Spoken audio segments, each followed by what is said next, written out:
আসসালামু আলাইকুম প্রিয় ভিউয়ার্স, কৃষিজের অন্তর ইউটিউব চ্যানেলের পক্ষ থেকে জানাচ্ছি আন্তরিক প্রীতি ও শুভেচ্ছা।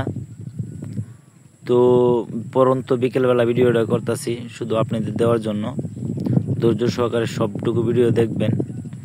আর আমার পরিচয়টা দিয়ে দেই, আমার জেলা হইল কিশোরগঞ্জ, থানা নিকলি, নোয়াপাড়া গ্রাম, বাড়ি এলাকা এটা। তো বাড়ি এলাকায় সারা বছর বেড়া চড়ানো যায় না, 2 মাস বা 1 মাস এরকম পানি উঠে। ভরপুর পানি যখন হয় তখন আমি অত বেশি চারণভূমি থাকে না, শুধু একটা রাস্তা আছে, এই রাস্তার মাঝে পালন করতে পারি। তো আপনাদের বেড়ার যদি রোগ বালাই হয় সেটা কিসের জন্য হয়, কি আসল বিষয় একটু জেড জানানোর চেষ্টা করব। আর বেড়া পারলে প্রতিনিয়ত মাঠে চড়াইতে হবে ইনশাল্লাহ। যদি মাঠে না চড়ান তাহলে সমস্যা হবে। দেখেন আমার ভেড়াগুলা কীরকম পেট ভরছে, তো দেখার চেষ্টা করেন ভালোভাবে। আপনারা যখন চরণভূমিতে বা চারণভূমিতে নিয়ে যাবেন তখন ভেড়াগুলা ভরপুর খেয়ে পেট ভরতে হবে। যদি ভেড়ারে ভরপুর না খাওয়ায় পেট ভরাতে পারেন তাহলে অবশ্যই সমস্যা হবে। ভেড়াগুলো খাবো হয়ে যাবে, নানান ধরনের রোগে অ্যাটাক করবে।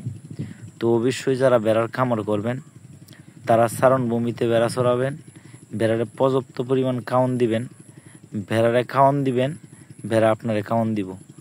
এই ভেড়াগুলো এক একটা টাকার গাছ, আগেও বলছি আমি এখনও বলতেছি। তো এক একটা ভেড়াটা যদি টাকার গাছ হয় এমনিতেই হয় নাই ভাই, ওইগুলার ভরপুর কেটে দিতে হবে। দেখেন পেটগুলা কেমনে ভরছে, বিকালবেলা দেখানোর চেষ্টা করছি আমার ভেড়ার পেট কেমন ভরে। তো আপনারা যদি চারণভূমিতে চড়ান, প্রত্যেক দিন চড়ান, তাহলে এই ভেড়াগুলা মানে ভরপুর পেট ভরে কে বাড়িতে নিয়ে আসবেন। আর যদি ওদের ফ্যাট খালি থাকে বা খায়া যদি ফ্যাট না ভরতে পারে তাহলে বেড়াগুলো কাবু হয়ে যাবে, নানান ধরনের রোগে অ্যাটাক করবে।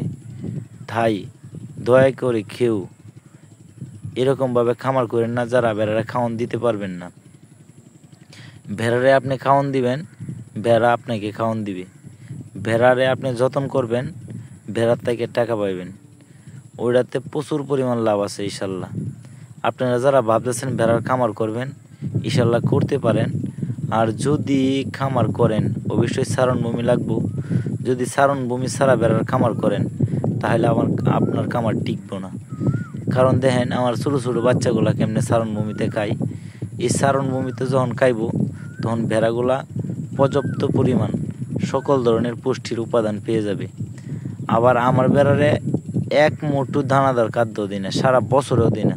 তো দেখেন ওদের স্বাস্থ্য আর পেটটা কীরকম ভরা, ওটা শুধু আমি আপনাদের দেখানোর চেষ্টা করতেছি। আর আমাদের এদিকে মানে বর্তমানে প্রচুর পরিমাণ গাছ আছে, প্রচুর পরিমাণ গাছ, আনলিমিটেড গাছ। বেড়া কত খাইব? ওই জায়গায় যদি 10,000 বেড়া হয় তাহলে সমস্যা হবে না।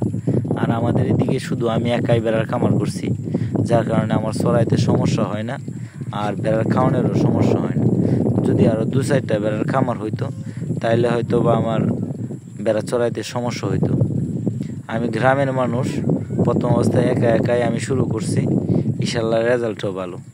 যখন আমি প্রথম শুরু করছিলাম তখন কেমন জানি লাগছিল, কিছুদিন আমি আবদ্ধ অবস্থায় পালছিলাম, তখন বেড়া দিয়ে খাবো হয়ে গেছে, দুর্বল হয়ে গেছে, বাচ্চা দেয় না, বাচ্চা টিকে না, ওই রকম নানান ধরনের সমস্যা দেখা দিছিল। তারপর আমি মাঠে চড়ায় খাওয়াই, তারপর ইনশাল্লাহর একটা বাচ্চা নষ্ট হয় নাই। তো আপনাদের দোয়া ও ভালোবাসা যদি থাকে তো ইনশাল্লাহ আমার ছোট্ট খামারটার সামনে আগায় নিব।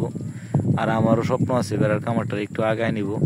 আমাদের দিকে যেহেতু বর্ষাকালে পানি থাকে তাই এত বেশি করতে পারবো না, জাস্ট 30 থেকে 40টা, যদি 30 থেকে 40টা বেড়া মা বেড়া রাখার চেষ্টা করব।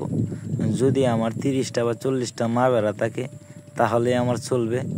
আর যদি অতিরিক্ত করি তাহলে হয়তো খাবারের সমস্যা হবে, যার কারণে আমি এত বেশি করব না। দোয়া করেন কমেতে ফুসে আর বেশিতে দুষে, একটা কথা আছে।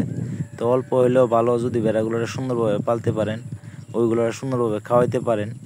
আমার যদি 30টা বা 40টা বেড়া থাকে মা বেড়া, তাহলে বছরে আমি এই 100 বাচ্চা পাবো, 100 বাচ্চা পাইলেই চলবো। আমার এত বেশি দরকার নাই, আমার অল্পতেই পুষে। যাদের চারণভূমি আছে তারা ইচ্ছা করলে অনেক বৃহত্তর আকারে শুরু করতে পারেন। আপনাদের দোয়ায় ও ভালোবাসায় আল্লাহর রহমতে ইনশাল্লাহ এখন আমার 70 পিস আছে। 3টা আমি কিছুদিন আগে আকিকা দিছি, যার কারণে এখন 3টা কমে গেছে, আবার নতুন একটা বাচ্চা আছে, আমি আগের ভিডিওতে দিছি। তো আল্লাহর রহমতে আমার নতুন করে বাচ্চা দেওয়া শুরু করছে।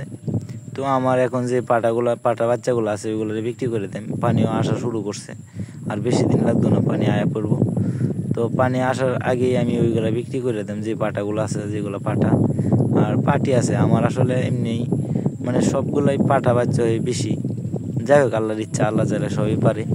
তো আমার পাটা বাচ্চাই বেশি, যার কারণে মানে গারল ক্রসের বাচ্চাগুলো দিয়ে এত বেশি আগাইতে পারতেছি না। তো দেখেন বেড়াগুলা কেমনে ফ্যাট ভরে, শুধু একটা জিনিস লক্ষ্য করেন, দেন বেড়ারা কীরকম ফ্যাট ভরা। যদি আপনারা ওই রকমভাবে বেড়ারা ফ্যাট ভরাইতে পারেন তাহলে ভাই খামার করেন। ওইগুলা বোবা জিনিস, ওইগুলারে কষ্ট দেওয়া লাভ নাই। যদি আপনি ওইগুলারে কষ্ট দেওয়া ফেলেন তাহলে আপনারও কষ্ট হবে, কারণ আপনার চালান নষ্ট হইব। তো দয়া করে কেউ এরকমভাবে খামার করেন না যারা চারণভূমিতে চড়াতে পারবেন না। ইনশাল্লাহ চারণভূমিতে চড়াবেন, বেড়াগুলো সুস্থ থাকবে, রোগবালাই অ্যাটাক করবে না। আর যদি আপনি বেড়ারে সঠিকভাবে কৃমি করে যান তাহলে বেড়ার কোনো রকম রোগেই অ্যাটাক করবে না ইনশাল্লাহ। অবশ্যই মাঠে ছড়িয়ে সবসময় ভরপুর পেট খাওয়ান দিবেন, তাহলে ইনশাল্লাহ বেড়াগুলো সুস্থ থাকবে। আর দেখেন বেড়া খায় খুব প্রচুর পরিমাণ, ওরা সকাল থেকে সন্ধ্যা পর্যন্ত খায়। তাই ওদের মানে দিনের বেলা সারাদিন মাঠে রাখার চেষ্টা করবেন। আপনি যদি ওইগুলো মাঠে রাখেন তাহলে অবশ্যই ওরা যে কোনো কিছু খায় পেট ভরে নেবে। তা দয়া করে ওদের কেউ কষ্ট দিয়েন না। যারা ভাবতেছেন এই সেক্টরে আসবেন, ইনশাল্লাহ আসতে পারেন, মোটামুটি লাভ ভালোই, খারাপ না। তো দয়া করে এই অবলা প্রাণীগুলোর কষ্ট দিয়েন না, যাদের চারণভূমি নেই তারা ওই কামারে আসার দরকার নাই। আর অনেকে অনেক কথা বলে যে চারণভূমি ছাড়া কামার করা সম্ভব, আসলে এটা অসম্ভব। ধন্যবাদ সবাইকে সবটুকু ভিডিও দেখার জন্য। আসসালামু আলাইকুম।